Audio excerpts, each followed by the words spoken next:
Greetings, everyone, and welcome to We Are ACEDS, streaming live on LinkedIn, Twitter, Facebook, and YouTube. My name is Mike Quartararo, and I am the president of ACEDS. Thanks for joining us today.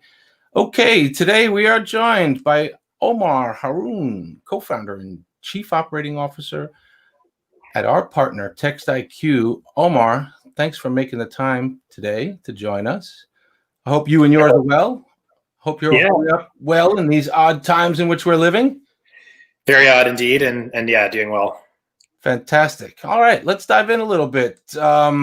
First, for those who don't know, tell us a little about yourself and tell us about TextIQ. Sure. I'm one of the founders of TextIQ. We are an artificial intelligence company. I met my co-founder, Apoorv Agarwal, at Columbia University about 10 years ago now. I was finishing up law school and business school, and Apoorv was finishing his PhD in computer science. We are a little bit of an unusual company in that we actually have our roots in the government. So a lot of our team's research was funded by DARPA and the National Science Foundation. And really, the company started from a government grant in 2014 from the National Science Foundation, where they had funded a lot of this really interesting research. And I think, quite honestly, we're just tired of seeing their research dollars die in the lab. And so this was a pretty cool government grant, which required Apoorv and I to basically get out of the building, so to speak, and interview hundreds of people before writing a single line of code to try to understand within the world of unstructured data, not looking at any one vertical. So beyond sort of legal, just in general, what problems people had. And that really was a great foundation to just get away from a lot of the buzzwords and the hype and the noise and figure out specifically what problems people needed to solve and where technology wasn't yet really playing an adequate role. And since that time, we've been in the industry now, really in the market for live kind of the last 3 or 4 years, and initially started with a couple of use cases that involve sensitive data that often comes up in situations like litigation, and so that's sort of how we stumbled into the ediscovery space a bit. Although I'll mention this a few times. We're not really ourselves an e-discovery company. We're more of an artificial intelligence company. And so all of our products are designed to really integrate with all the best e-discovery tools that are out there. And, whether that's Relativity, Nuix, a lot of the up and coming kind of startups that are starting to play in that space, we're not building our own sort of end-to-end e-discovery review platform. But when it comes to sensitive data and sensitive information in particular, we're working on applications that can really enhance whatever you're doing using the existing kind of tool set. I love that you stumbled into e-discovery. If I had a nickel for every time somebody told me they stumbled into e-discovery, it seems to be a common theme throughout the industry. That's awesome. Congrats on that. But let's dig in a little bit here. I mean, given everything that's going on in the world, I wanted to focus our attention a little bit on some data breach and compliance topics today, because there's been like this massive incursion on the U.S. government, and it seems like every other day we're hearing about another breach, another data breach, another investigation, and we're beginning to see more and more privacy laws cropping up around the world. So I thought it'd be worth it to dig in a little on these issues, because I understand TextIQ is toiling in this space. So let's start a little bit more generally on a macro level, then we'll go a little more micro. What role, in your view, does AI play in data breach? Yeah, definitely. So one, completely agree. From a just kind of trends standpoint, we obviously all know about the SolarWinds and a lot of these data breaches that have not only captured a lot of headlines, and that's not anything new necessarily. I mean, the Sony hack happened years ago, but just the number of breaches has gone up exponentially. And more than that, kind of to your point, the proliferation of not only international regulations, but even just within the US, the state by state regulations have also just been proliferating at a rapid speed. I think CPRA is probably the one that's getting the most attention right now, which is California's upgrade, if you will, to the CCPA. And really, the end result is just enormous complexity in responding to a data breach. And that complexity implies that folks aren't going to be able to report in line with notification timelines, and the penalties for not doing so are, again, there's a lot of ambiguity, but all signs are pointing that this is getting more attention, not less. So the role that AI can play kind of hinges on how we can address that complexity, and obviously AI is just one part of the process, and people and people, process, technology. I mean, it all has to come together. But before getting into the AI piece very specifically, one of the things I want to just double click on a little bit is part of the complexity has to do with, we're now required to identify more types of data. So it's not just kind of email addresses or social security numbers. It's actually, like, if you look at CPRA, and we have a blog post about it, but there's also things like healthcare data. There's things like your sexual orientation, religious identity. I mean, these are all things that are now within scope that are considered personal information that needs to be identified. And so that's kind of the first area of complexity. The second one is, we actually need to understand, in the event of a breach, whose data was compromised from the outset. And so, part of the end result of this complexity of all these state laws is that if I'm a resident of California and my social security number is exposed, there's different notification requirements than if somebody else is a resident of New York and their email address is exposed, for example. And so the role that AI can play, and really where TextIQs come in, is thinking about, given that we're going to have, it's inevitably going to be a combination of humans and machines working together. One of the bottlenecks that we saw in the process, and where there's kind of some low-hanging fruit for AI to play a role, is really both in helping improve the accuracy for common identifiers like social security numbers, but also using context to infer more sensitive data and linking those data elements back to an individual. So it might be that, to take that example of social security number, there's an email from someone in HR to somebody else where they're saying, hey, actually, sorry to bug you, but I realized that when I was typing it in earlier, I typed A597, but I meant to say A596. Now that actually might be referring to a social security number, but it doesn't follow a typical pattern. So what AI can do is actually use context to infer that, based on how these people are discussing this number, it actually does refer to a social security number. Finally, the last thing I'll say is actually helping, again, with that point of understanding whose data might have actually been compromised. Really helping to address that issue as well. So I can get more into that, but that's kind of the summary, I would say, of where AI can play a role. That's fantastic, and I understand, to just go a little bit more micro level on this. I understand that TextIQ has got a data breach product that solves for a very specific problem in this area. What are you doing in this space now? I mean, for those who don't know, when there's a data breach, there's all kinds of reporting and incident recording. And so walk us through a little bit, Omar, what exactly is the problem you're solving, and what are the specifics around the steps that your product fixes? Yeah, definitely. So we've launched a product that builds on our existing capabilities for identifying PII and extracting meaning from context using NLP to accelerate data breach assessment, as well as entity linkage, entity normalization, and coding to really transform the data breach response process. So kind of the very, very specific area that at least we're really starting with and seeing a lot of success and kind of enabling teams to use our software today is really around, instead of waiting weeks to kind of figure out what the impact of an incident is and their obligations under data breach regulations, they can get a sense within 24 hours via kind of TextIQ's automation. And because we're building a report for each individual, we can also automate notification triggers. So again, based on the individual's residency, the software can actually figure out which data breach regulations apply. And in some cases, there may not, in fact, be a requirement to report if the breach didn't meet reporting thresholds. So that's kind of, again, I would say what the software has done is really and I think we'll probably get into this a little bit later in our discussion, just around how the role,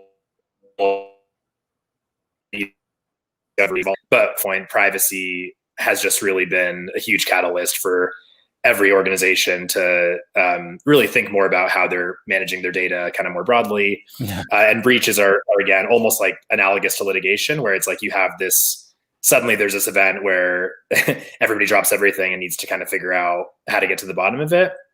But for this one really kind of specific component, again, we actually spent a lot of time just interviewing folks, really trying to more deeply understand the problem and what was out there today. And where we found the biggest gap was in this one specific problem around when there's a breach and they have to generate that notification report to figure out whose information was compromised.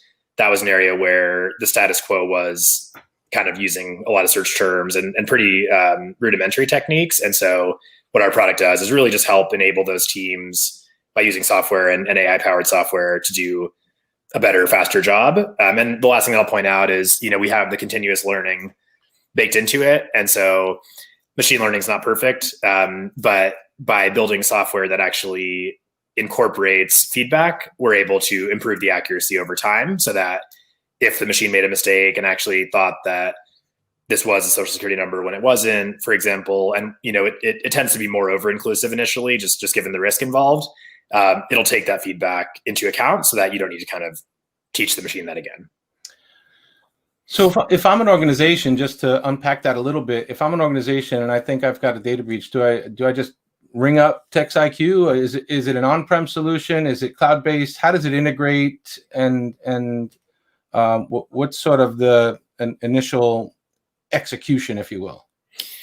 Yeah. So, partly going off of what I said at the very beginning, like I think not being kind of a quote unquote e-discovery company has actually been in some ways a blessing for us in terms of just being able to launch products that get faster adoption, because it's not this monolithic tool where you're either using TextIQ for everything and forget about your relativity, certification. We now need to require to use this.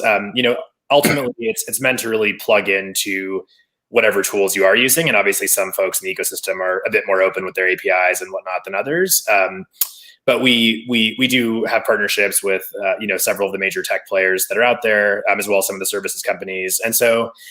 For data breach in particular, kind of the most common users today, I would say, would either be law firms or service providers, right? Who are the ones that are actually kind of in practice generating these notification reports. And given how little time there is, like you often really do need to get, depending on kind of the regulation in your own team.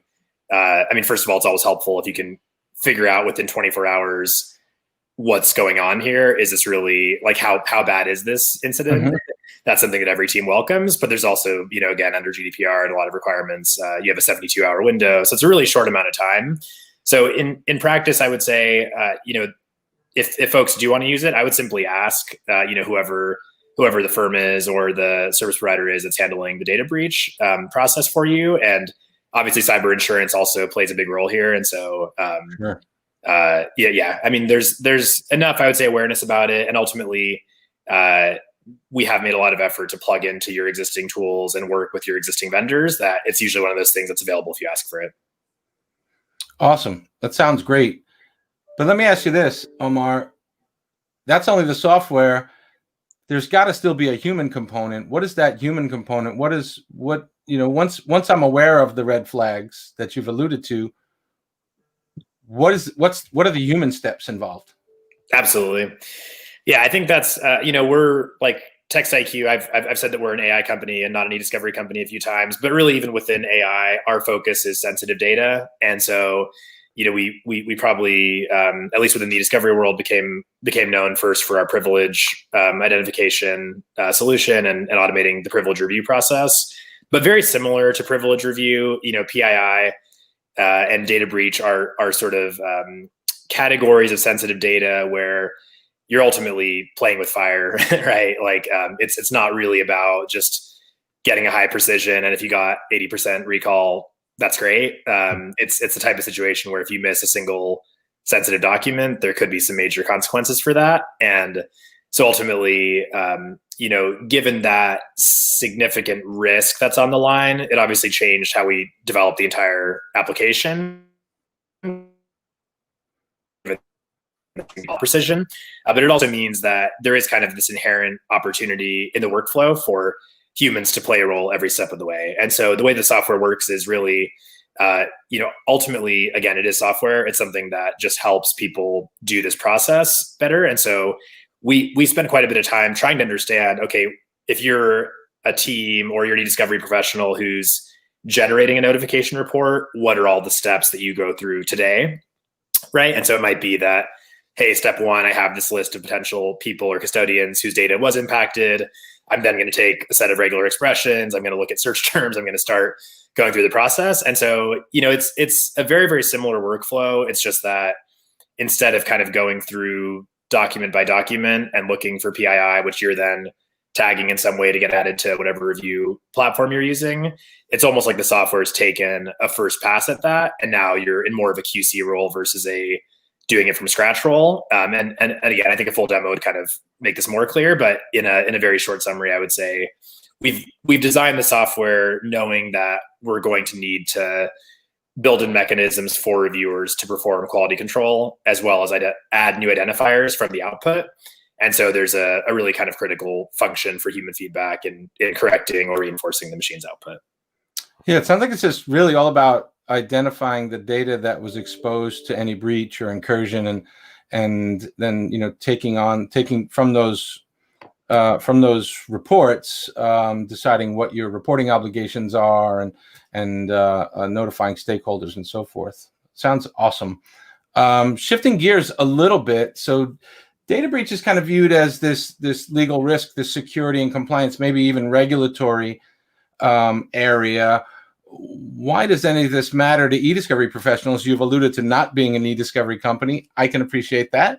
But for our audience and our members, largely e-discovery professionals, why does this data breach product matter to e-discovery professionals? Yeah, definitely. So, I think we're at a really just fascinating kind of inflection point where if you think about e-discovery, right? It's not like it's been around for hundreds of years. It's a relatively new a new discipline in itself. And I think personally, with what we're seeing in the cyber world and what's going on with privacy, at least our experience has been that a lot of our customers, even somebody who might have been originally hired for really managing e-discovery, is increasingly, like, the enterprise at least has started to realize who in our organization is best positioned and has the requisite knowledge of knowing how to deal with massive volumes of data that comes in different forms and types, and really empowered to respond to a lot of ambiguity and develop processes, workflows, know what technologies to use, know the kinds of people, if there's a human review component, like who's best equipped to really evaluate that. And what we're seeing is,